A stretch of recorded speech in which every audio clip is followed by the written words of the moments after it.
station. Don't forget, too, you can watch us. We are on your computer or your mobile device. Just head on over to SuperTalkTV.com. You'll see a cute photo of a lion playing in paint. And joining us to tell why this lion is playing around in his arts and crafts is Shelly. She's with the Cedar Hill Animal Sanctuary in Caledonia, Mississippi, and they're up to some good. Hey, Shelly.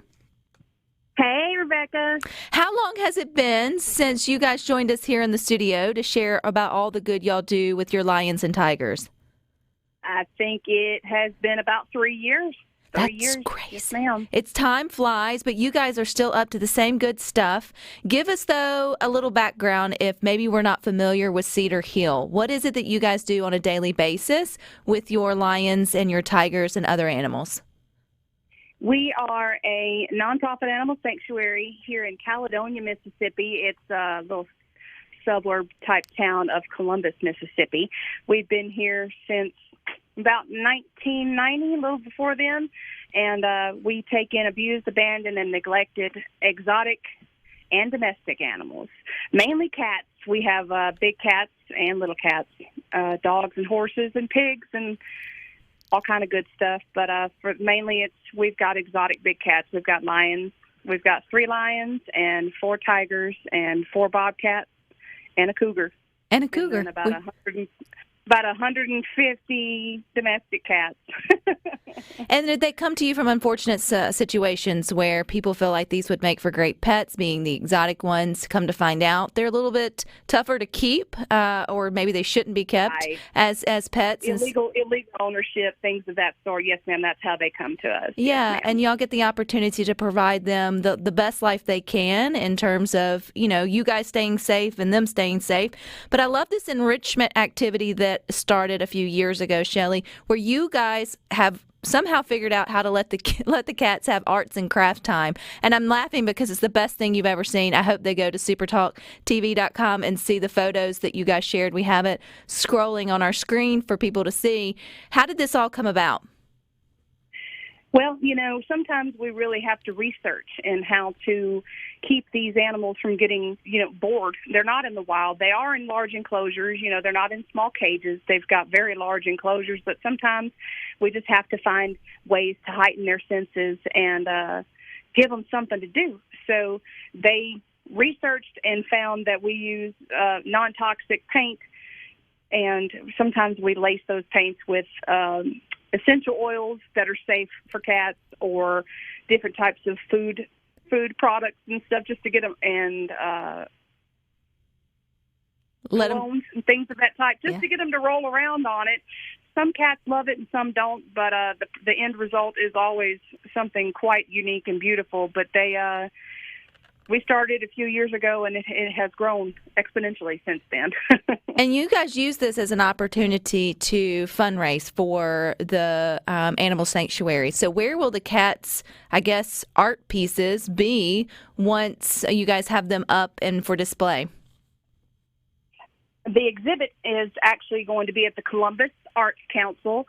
It's called the Rosenwig Arts Center, but it's at the Columbus Arts Council at 501 Main Street in Columbus, Mississippi. And their opening reception for our gallery would be December 1st, that evening from 5:30 to 8. And the exhibit's going to run for the entire month of December.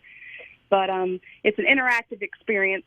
There's going to be lots of things for the kids to listen to about exotic animals, lots of things to read. There's interactive exhibits to where, that you'll hear what Tafari is talking about as he's painting his paintings. And it's just for all ages. So do you have it's be fun for all ages. One of the cats, have they been the same artists over the years? I guess what I'm saying is, maybe does one of the lions or the tigers have its own sort of now collection? It would be prints now. And have they improved in their art as any student would? We are still trying to teach the lions how not to eat their art. They do love to eat the canvases, which it's not going to hurt them at all, because of the types of canvases that it is. But So far, he's got himself a pretty impressive collection, but Jala has emerged as our budding artist. I love everything about this story. I think it's super cute. Do you let the domestic cats at all play with paint? We have tried. Try is the key word. They don't love for their little paws to get dirty, so they water the canvases on their own way. Well, every cat lover listening to Good Things, Rhino, the producer, being one of them, he's got his beloved porch cat, is probably getting tickled because it's a personality thing with cats. They're either going to love it or they're going to hate it. And just to know that, that you did have few that kind of took to it, to me, I think it's creative and it's fun and it shines a light on the good work that you guys do there. Are there any other sanctuaries in Mississippi, or are you guys the only one for exotic cats? We are the only animal sanctuary in the state of Mississippi for exotic big cats, yes, ma'am. But a legitimate animal sanctuary that's not, a bad type.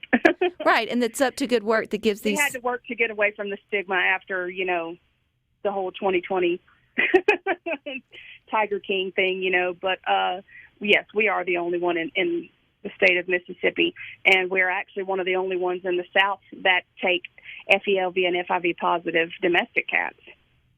Which is also a good thing as well. And I think, what's a day in the life of you guys there, Shelly, at the Cedar Hill Lion Sanctuary? When y'all wake up, let's do it this way. What will Thanksgiving look like for the cats? Well, Thanksgiving every year, thanks to a couple really generous donors, every year she makes it a point to send us enough to get turkeys for every single exotic big cat that we have here. And we actually get into the smaller cats, like the bobcats or one of the older cats that doesn't have many teeth, because we do have some that are pretty old. We get very large chickens. But each day starts out, we have to prep. We prep a lot of food for all these animals. And the exotic animals can take in anywhere from 8 to 11 pounds of beef and chicken combination per day.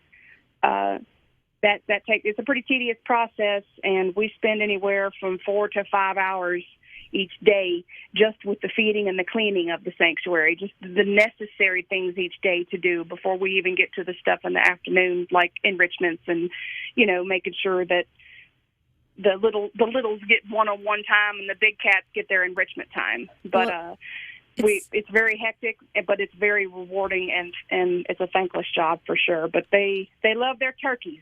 I bet they do. Saying they're more like us than we probably give it credit for. And it's definitely a labor of love what you guys do there. You mentioned that maybe you'll be posting something fun on your Facebook feed coming up. And then will you also be posting there whenever the December 1st event happens? Oh, yes, ma'am. Follow us we have a Facebook page at Cedar Hill Animal Sanctuary. We have Instagram, Cedar Hill Animal Sanctuary as well. We post 3 to 4 times a day because we are closed to the public. Hush. Because we're closed to the public, we make sure to share everything we can so people can see what we do. We are 100% donation funded, so we are run solely because of the good people that send us their donations. I love that. Is that a dog trying to ask for help with living with all the cats? That is our office dog expecting her active treat because she knows if I'm in my office, then the treat bag comes out. I love that. I love that you have animals of all kinds there and that you have dogs that get along with the cats and the big ones and the small ones and the in-between ones. And I think you guys deserve all the positive press for the good work you actually do at Cedar Hill Lion Sanctuary. And yes, you are not connected in any way with the unfortunate, media coverage that came with that. No. So we're wishing you the best. I can't wait to see all of the art. You'll have to follow up with us and let us know how your little artists keep going, and we're wishing them a happy Thanksgiving. Thank you so much, and maybe we'll come see you soon. Yes, I would love that. Come visit. All right, have a good one. Thanks, Rebecca. All right, have a good one. I hope you took the time to come to SuperTalk TV and see the different photos. If not, go to Cedar Hill Lion Sanctuary's Facebook page and watch the photos, and it just make you smile. Right? Everybody loves to be creative and expressive, even the big cats. And then for just a second, think what it's like for the first time to have paint on your paws and try to figure the whole thing out. Oh, I love it. All right, we're going to turn our attention to what's happening downtown coming up next here